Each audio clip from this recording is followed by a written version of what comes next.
অন্যের ভালো থাকা দেখে যদি আপনি হিংসা করেন তাহলে আপনি কোনোদিনও ভালো থাকতে পারবেন না, কোনোদিনও সুখীও হতে পারবেন না।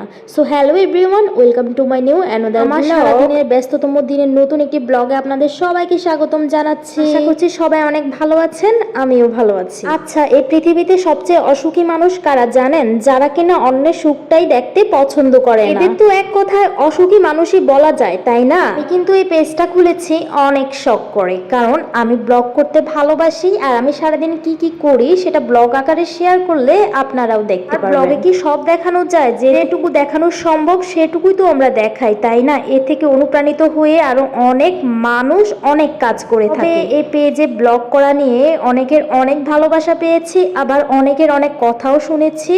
মানে নিন্দুকের কাজই তো নিন্দা করা, তাই না? কিন্তু নিন্দুকের কথায় থেমে থাকলে চলবে বলেন? কাজ তো করতেই হবে, এগিয়ে তো যেতেই হবে। শেষ পর্যন্ত হলেও সফলতার হাসি তো আমাকে হাসতেই হবে, তাই না? এটা আমার একার পক্ষে একদমই সম্ভব নয়, আপনাদের ভালোবাসা অবশ্যই কাম্য। যারা ব্লগ ভিডিও বানায় তারা কি আজাইরা থাকে? তাদের কি কোনো কাজকর্ম নেই? এটা কিন্তু একদমই ভুল কথা। না যে যেমন তার ভাবনাও তেমন। তো মন মানসিকতাটা একটু উঁচু করুন প্লিজ। ব্লগ করাই মানে আজাইরা বসে থাকা না, ব্লগ করাই মানে শুধু রং ঢং করা না। আমরা সারাদিন অনেক কাজকর্ম করি, সংসার সামলাই, বাচ্চা সামলাই, তারপর ভিডিও শেয়ার করি। আর আমি মনে করি এই গুণটা সবার থাকে। যারা নিন্দা করে, অন্যকে নিয়ে হাসি তামাশা করে, তাদের কাজই এটা। কিন্তু তাদের এই উপহাস দেখে থেমে থাকা যাবে না, কাজ করতেই হবে। অনেক কথাই বললাম, এবার আসি আমার মেন কাজকর্মে, ডেইলি রুটিনে, যেটা আমি আপনাদের সাথে প্রতিদিন শেয়ার করি, মানে শেয়ার করতে ভালোবাসি। আমাদের বাসাটা না একদিন না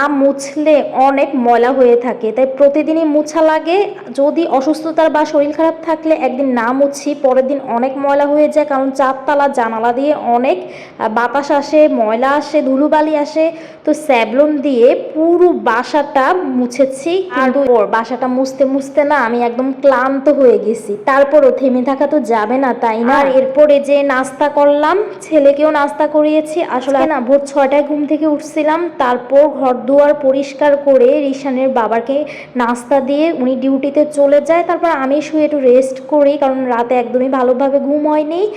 আর এরপরে যে উঠে নাস্তা করে, উঠে তো বেসিনে অনেক থালা বাসন জমেছিল। আপনাদেরকে যা যা দেখাই ধুইছি না অফ ক্যামেরায়, তার চেয়ে বেশি ধুইছি। আর তারপরে যে রান্নাবান্নার প্রস্তুতি নিচ্ছিলাম, বরবটি ভাজি করব। এই বরবটিগুলো না টাটকা ছিল, আজকে আনছে। আর টমেটো দিয়ে মাছ রান্না করব, অনেকগুলো টমেটো আনা হয়েছে। আর তারপর পটলও ভাজি করব। তো রান্নার আগে সব কেটে কুটে ধুয়ে রেখেছিলাম। আর ডালটা রান্না করে নিই প্রথমে। প্রতিদিনের রান্নায় ডাল রান্না করা লাগে, মাছও রান্না করা লাগে, কারণ এই দুইটা ছাড়া আমাদের চলেই না। আর এই যে সব রান্না বান্না শেষে না এখানে পটল ভাজতেছিলাম। এক চুলায় পটল ভাজতেছি আর আরেক চুলায় ভাত বসাইছি। তো সব কাজকর্ম শেষে মানে আজকে আর ভিডিও করার টাইম নেই, এত ব্যস্ত ছিলাম। তো এ পর্যন্তই, দেখা হচ্ছে নেক্সট ব্লগে। ভালো থাকবেন, বাই বাই।